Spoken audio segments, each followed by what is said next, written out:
Bonjour, c'est Alicia du blog 36 solutions contre l'épuisement. Aujourd'hui, je vous propose, en bref, de parler des besoins d'alimentation, d'hydratation et d'élimination.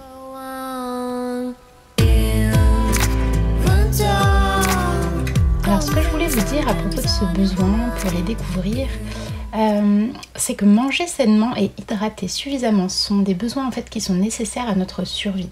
D'une part, notre organisme a besoin d'un apport suffisant pour se réchauffer et avoir de l'énergie en fait pour nous mettre en mouvement. Notamment, il y a également une nécessité de pouvoir éliminer régulièrement les déchets qui résultent du fonctionnement de l'organisme, et c'est ce qu'on appelle le besoin d'élimination, tout simplement. Ces besoins, ils sont indépendants d'une situation de fatigue ou d'épuisement. D'autre part, il est intéressant que l'on évoque cette notion de besoin d'alimentation, d'hydratation et d'évacuation, d'avoir en conscience que le stress et la fatigue influencent nos capacités digestives. C'est-à-dire que plus il y a de stress et de fatigue, plus notre digestion est difficile. Ainsi, il est assez important de veiller à garder une alimentation saine, c'est-à-dire celle qui va apporter des vitamines, des éléments bénéfiques à notre corps, de veiller à ce que ce soit des produits de qualité, produits plutôt frais, d'éviter les éléments qui sont trop complexes à digérer. Et bien sûr, c'est important de garder cela à l'esprit également parce que notre stress et notre fatigue a l'habitude de nous pousser à nous pencher sur des aliments riches en sucre et en graisse. Là, je vous propose, à chaque fois qu'on va voir d'ailleurs des besoins en bref sur le blog ou en vidéo, les illustrations que j'utilise pour m'entraîner à rester consciente de ces besoins. Donc pour ça, j'utilise deux types de cartes. Celle de Letty Gribouille du blog Apprenti Girafe et une autre de l'édition Human Matter qui est produite par l'association en fait de communication non violente de Belgique. Donc j'utilise ces cartes: alimentation, hydratation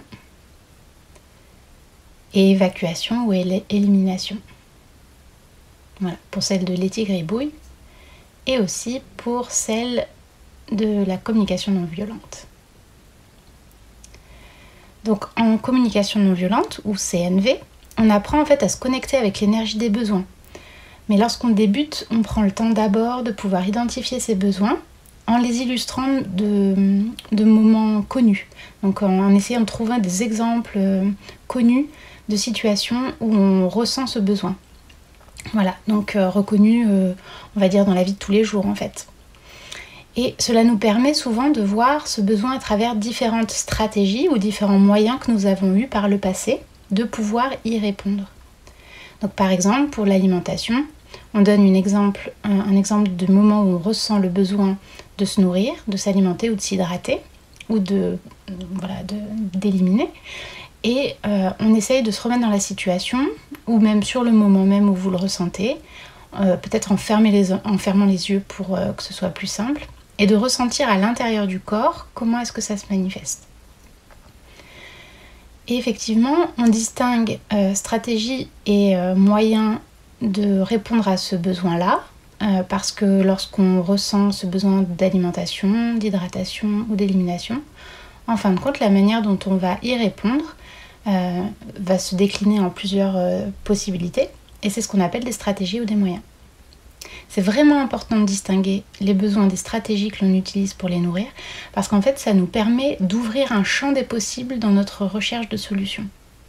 On peut d'ailleurs noter que, par exemple, je vous donne cet exemple-là qui va un peu mieux vous parler, manger sainement, c'est une stratégie au service du besoin d'alimentation, et ça va aller dans le sens de notre santé. Par contre, manger autrement que sainement, c'est une autre stratégie qui peut être, certes, moins au service de la santé parfois, mais qui peut être en lien peut-être parfois avec plus un plaisir immédiat par exemple. L'idée étant de ne pas se juger, ou de ne pas se culpabiliser de la manière dont on mange, ou de la manière dont on répond à notre besoin, mais de bien être conscient des choix, des stratégies qui nous sont disponibles, et cela en conscience. J'ai commencé par ces besoins d'alimentation, d'élimination et d'hydratation parce que je trouve que ce sont des besoins en fait, qui sont assez faciles à connecter pour nous, même lorsqu'on n'est pas habitué à parler de nos besoins, à rechercher, à identifier nos besoins.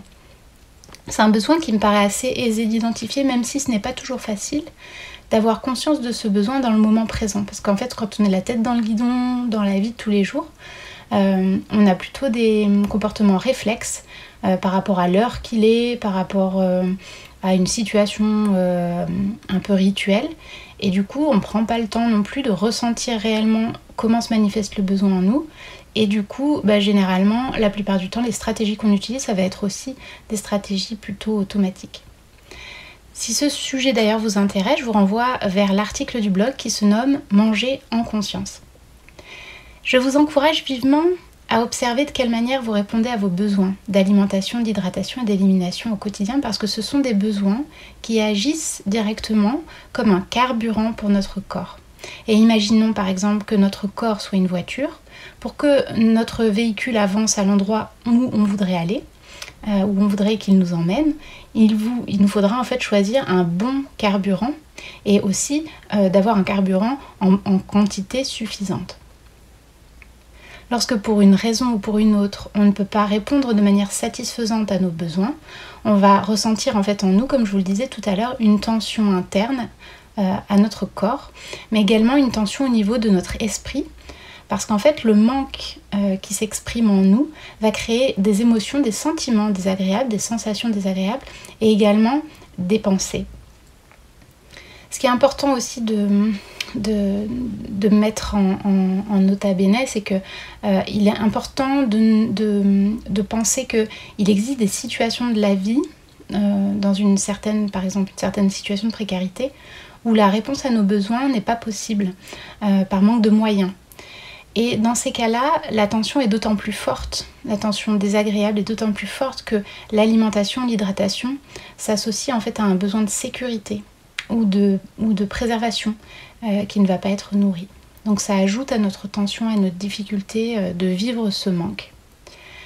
Et pour vous donner, peut-être pour finir de parler de ce besoin, moi je suis fort touchée quand je propose des formations, des analyses de la pratique, d'entendre des professionnels, y compris d'ailleurs dans mes accompagnements des personnes en situation d'épuisement émotionnel et physique, de m'apercevoir que souvent les salariés qui ont des tâches assez prenantes dans leur vie professionnelle ont tendance à oublier de se rendre aux toilettes tout simplement, ou d'aller éliminer au moment où pourtant ils peuvent avoir un ressenti de besoin d'élimination, ou de s'empêcher de s'hydrater par peur par exemple de devoir aller trop souvent aux toilettes et de s'absenter de leur poste. Et pour ça c'est quelque chose de vraiment très dommageable qui est malheureusement assez répandu. Et ce qui est important de penser, c'est que effectivement notre corps peut s'adapter, se suradapter sur le moment. Ce qu'il faut penser, c'est que le processus il peut être un peu insidieux.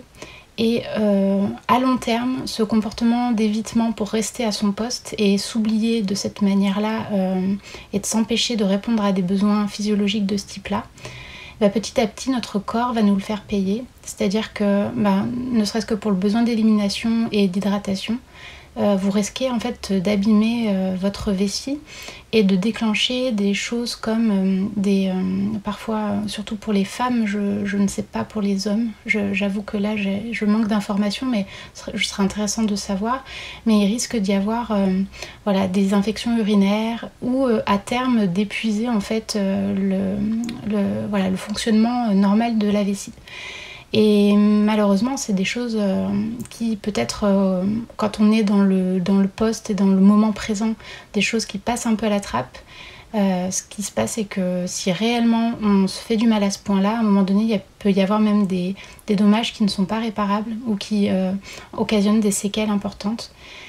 Donc, non seulement pour le besoin en fait d'apaiser le stress, les pauses d'élimination, d'hydratation, d'alimentation, en fait c'est à la fois un moment où vous répondez pleinement aux besoins de votre corps, mais il y a aussi quelque chose de très important, c'est que ça vous permet de faire des pauses. Et même si vous n'avez pas de pause de prévu sur votre poste, des pauses longues, juste le fait de pouvoir prendre 2 minutes pour boire un peu d'eau ou pour passer aux toilettes, mine de rien, ça permet de scander en fait, de ritualiser et scander de temps d'interruption votre journée, et c'est toujours bon à prendre.